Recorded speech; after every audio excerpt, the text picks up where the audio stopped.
ரோஹிணி சிட்டிக்கு ஹெல்ப் பண்ணது தப்பு தான் அப்படின்னு நினைக்கிறவங்க மறக்காம நம்ம வீடியோக்கு ஒரு லைக் பண்ணிக்கோங்க.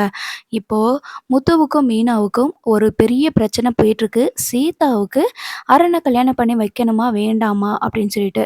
இதை தான் கடந்த சில நாட்களாக முத்துவுக்கும் மீனாவுக்கும் உள்ள பிரச்சனை மாதிரி காட்டிகிட்டே இருக்கிறாங்க.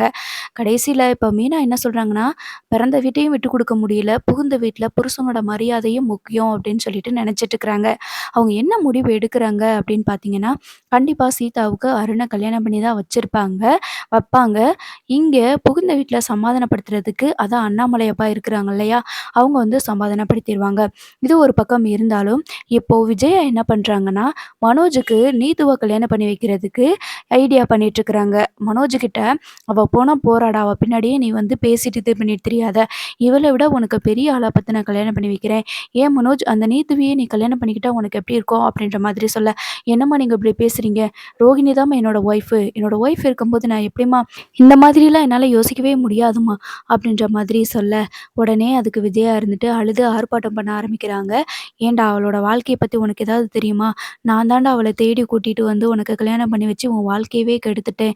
அதனால நானே சரி பண்ணணும்னு நெனைக்கிறேன். இந்த ரோகிணிய உன் வாழ்க்கைய விட்டு போக சொல்லி நம்மளே கேட்போம்." அப்படின்ற மாதிரி சொல்ல, "இத்தன நாள் நம்ம கூட என் கூட வாழ்ந்துட்டாளம்மா. அவ எப்படி என்னைய விட்டு போவா?" அப்படின்ற மாதிரி சொல்லிட்டு இருக்கிறாங்க மனோஜ். "நீ இப்படியே பேசிட்டு இருந்தேன்னா எந்த காலத்துலயும் உன்னால உருப்படவே முடியாது. அவளால உனக்கு 5 பைசா பிரயோஜனமே இல்ல. அதனால நான் அம்மா சொல்றத கேளு. உனக்கு பேசாம நான் நீத்துவ கல்யாணம் பண்ணி வைக்கிறேன்.